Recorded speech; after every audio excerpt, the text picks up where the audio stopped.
Il y a bien longtemps, dans un village lointain niché au cœur des collines africaines, vivait une femme nommée Mado.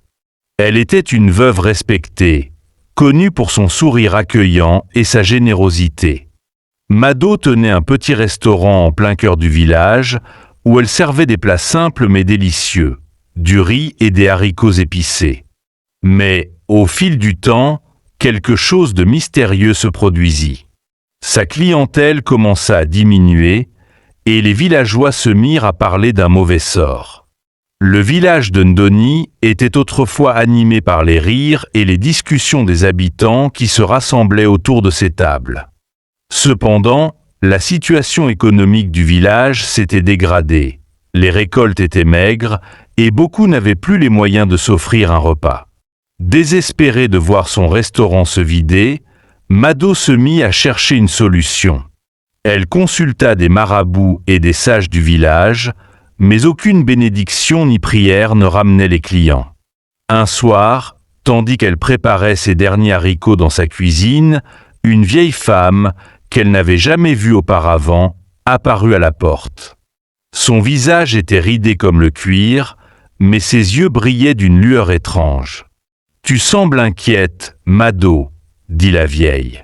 « Je peux t'aider à faire revenir tes clients. » Intriguée et désespérée, Mado écouta attentivement. « Il te suffit de préparer ton plat avec une eau spéciale, » murmura la vieille femme. « L'eau des morts. C'est une vieille technique qui attire les esprits et les vivants. Si tu l'utilises, ton restaurant ne désemplira plus jamais. » Mado, hésitante, se laissa séduire par cette proposition malsaine. Elle savait que jouer avec les forces invisibles du monde des esprits pouvait être dangereux, mais la promesse d'un retour de sa prospérité était trop tentante. Elle accepta, sans vraiment comprendre les conséquences. La vieille femme l'emmena au cimetière, un lieu où les âmes reposaient dans le silence de la nuit. Elle lui montra une source cachée, une petite fontaine d'eau claire qui jaillissait entre les tombes. « Voici l'eau des morts, » dit-elle. « Prends-en et prépare ton festin. » Le lendemain matin, Mado utilisa l'eau des cadavres pour cuisiner son riz et ses haricots. Dès que l'odeur du repas se répandit dans le village, les habitants, comme hypnotisés, affluèrent à son restaurant. Les tables se remplirent à nouveau, et l'on entendit des éclats de rire et de joie comme autrefois. Mado était ravi.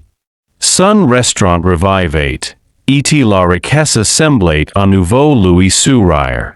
Cependant, à chaque repas, les clients changeaient. Leur regard devenait vide, leur voix plus rauque, et ils mangeaient avec une voracité inquiétante. Mais Mado ne s'en apercevait pas. Elle était trop absorbée par son succès soudain. Mais bientôt, des choses étranges se produisirent. Les clients qui avaient mangé chez Mado tombaient malades. Ils se plaignaient de cauchemars terrifiants et se réveillaient en sueur, comme s'ils avaient été hantés. Des rumeurs commencèrent à circuler, disant que les esprits des morts revenaient tourmenter ceux qui consommaient la nourriture préparée avec leur eau. Une nuit, alors que Mado s'apprêtait à fermer son restaurant, elle entendit des bruits étranges. Les portes se mirent à claquer, et une odeur de pourriture envahit l'air. La vieille femme apparut à nouveau, mais cette fois, elle était différente, son visage plus sombre, ses yeux injectés de sang. « Tu as réveillé des forces que tu ne comprends pas, Mado, » dit-elle d'une voix glaciale. « L'eau des morts appartient aux morts. Chaque client qui goûte à ta nourriture attire un peu plus leur colère. » Mado, terrifiée, comprit trop tard l'ampleur de son erreur. Elle se précipita vers la source pour la détruire, mais les esprits étaient déjà là. Ils se rassemblèrent autour d'elle, leurs murmures remplissant l'air, et emportèrent Mado dans les ténèbres de la nuit. Le lendemain, les villageois trouvèrent son restaurant vide.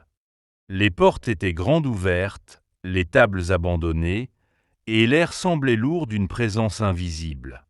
Plus jamais on ne revit Mado, et son restaurant resta fermé, comme une cicatrice oubliée sur le paysage du village. Les villageois se souvenaient de l'histoire de Mado comme d'un avertissement. Il ne faut jamais jouer avec les forces du monde des esprits, car elles peuvent toujours réclamer leur dû.